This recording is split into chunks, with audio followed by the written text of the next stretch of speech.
ഇന്ന് ഒക്ടോബർ 12. 1901 ഇതേ ദിവസമാണ് അമേരിക്കൻ പ്രസിഡന്റിന്റെ ഔദ്യോഗിക വസതിക്ക് വൈറ്റ് ഹൌസ് എന്ന പേര് ഔദ്യോഗികമായി ലഭിച്ചത്. അതുവരെ ഈ കെട്ടിടത്തിന് എക്സിക്യൂട്ടീവ് മാൻഷൻ എന്നാണ് വിളിച്ചിരുന്നത്. അന്ന് അമേരിക്കൻ പ്രസിഡന്റായിരുന്നത് തിയോഡർ റൂസ്വെൽറ്റ് ആയിരുന്നു.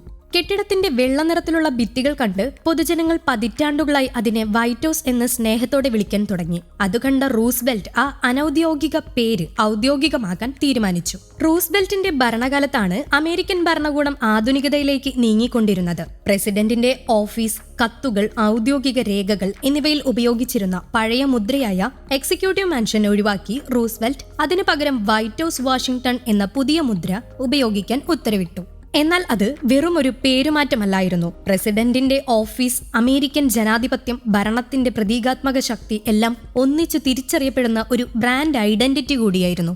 വൈറ്റ് ഹൌസിന്റെ കഥ തുടങ്ങുന്നത് 1792 അന്നത്തെ പ്രസിഡന്റ് ജോർജ് വാഷിംഗ്ടൺ അമേരിക്കയുടെ തലസ്ഥാനമായ വാഷിംഗ്ടൺ DC-യിൽ പ്രസിഡന്റായി ഒരു ഔദ്യോഗിക വസതി നിർമ്മിക്കാൻ തീരുമാനിച്ചു. അങ്ങനെ ആർക്കിടെക്ചർ മത്സരത്തിലൂടെ അയർലാൻഡിൽ ജനിച്ച ശില്പി ജെയിംസ് ഹോബന്റിനെ ഡിസൈനറായി തിരഞ്ഞെടുത്തു. 1798 കെട്ടിടം പണി തീർത്തത്. വെള്ള നിറത്തിൽ പെയിന്റ് ചെയ്ത സ്റ്റാൻസ്റ്റോൺ കല്ലുകൊണ്ടുള്ള ഒരു കെട്ടിടം. അതിനാലാണ് പിന്നീട് അതിനെ വൈറ്റ് ഹൌസ് എന്ന് പൊതുജനങ്ങൾ വിളിക്കാൻ തുടങ്ങിയത്. 1800 കാലഘട്ടത്തിൽ പ്രസിഡന്റ് ജോൺ ആഡംസ് ആണ് ആദ്യമായി ഇവിടെ താമസിച്ചത്. അദ്ദേഹത്തിന്റെ പിൻഗാമിയായ തോമസ് ജെഫേഴ്സൺ കെട്ടിടത്തിന്റെ പിൻവശത്ത് കൊളനേറ്റ് പാതകളും പച്ചപ്പുള്ള തോട്ടങ്ങളും വെച്ചുപിടിപ്പിച്ച് അതിനെ കൂടുതൽ മനോഹരമാക്കുകയും ചെയ്തു. പിന്നീട് ബ്രിട്ടീഷ് സൈന്യം 1814 വാഷിംഗ്ടൺ നഗരത്തെ ആക്രമിച്ചപ്പോൾ വൈറ്റ് ഹൌസിനെ തീയിൽ കത്തിച്ചു. ഭിത്തികൾ വരെ കത്തി നശിച്ച നിലയിലായിരുന്നു. എന്നാൽ അടിസ്ഥാന ഘടന അപ്പോഴും നിലനിന്നിരുന്നു. തുടർന്ന് അതേ ശില്പിയായ ജെയിംസ് ഹോബന്റെ മേൽനോട്ടത്തിൽ തന്നെ കെട്ടിടം പുനർനിർമ്മിച്ചു. അന്ന് വെറുതെ പെയിന്റ് ചെയ്തിട്ട വെളുത്ത നിറം പിന്നീട് അതിന്റെ സ്ഥിരം ചിഹ്നമായി തന്നെ മാറി.